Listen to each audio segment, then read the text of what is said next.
Now, this chapter is about producer's behavior. So, we'll understand how the producer will enact or will react in a given situation in terms of production when there are different economic situations arising.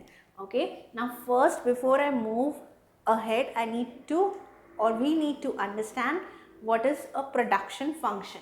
See, this is a process of production. So when I am talking about production function, I am talking about the process of production. So basically, when we combine the inputs which are required to produce a commodity such as labor, raw material, machines in different proportions as per our needs to produce a desired output, we say that is a process of production.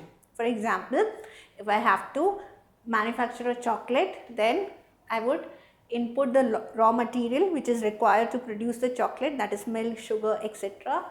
And there would be labor who would be doing different activities so that the final commodity is produced. So in different proportion we'll mix the inputs and we'll get the desired output. This is the process of production.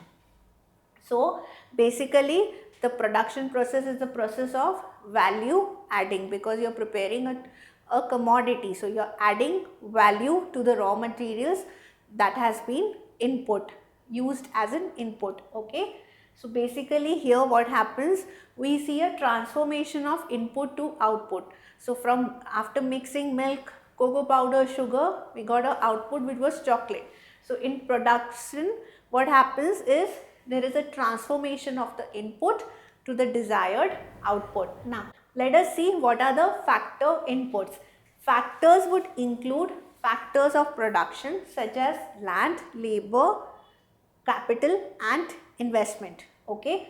So there would be certain fixed inputs and there would be certain variable inputs. Now as the name suggests, fixed inputs will not change with the change in output, but variable inputs will always change with the change in the level of output. So basically the factors of production would be your fixed input and your variable inputs. Okay. Now what are the non-factor inputs? See, these factors would include your raw material and fuels. So if I have to give you in a diagrammatic way, factor inputs is fixed inputs, for example land, and then variable inputs, for example labor. Now remember, raw material is considered to be a non-factor input. Okay. Now moving further, let us understand what is production function. See, this is a functional relationship of inputs used by a firm and the output produced from those inputs by a firm. So basically when I am talking about production function, I am trying to provide the functional relationship of inputs and the outputs used by the firm. Inputs used by the firm and then outputs produced by the firm. So it states that the maximum amount of output that can be produced by the firm with any given quantities of various inputs. Now remember, when we are talking about production function, it will only consider efficient use of inputs that will help in getting the maximum possible outputs. So when I am talking about production function, remember it will always speak about the maximum output which you can produce with the given amount of input. So basically your wastage and everything will not be really considered out here.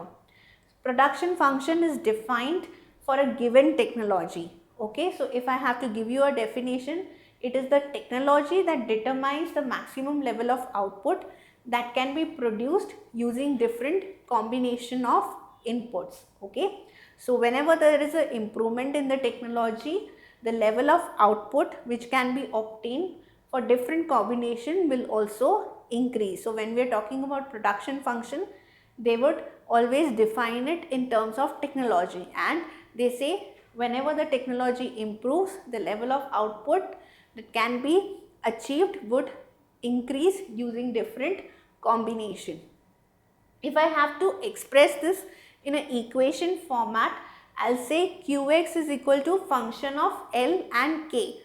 Okay. So here Qx is the production of commodity Y, right? L is your labor, and K is the capital. So here we are assuming only there are 2 factors of production. If there are more, then this function will include even those factors of production. So this is how the equation can be written.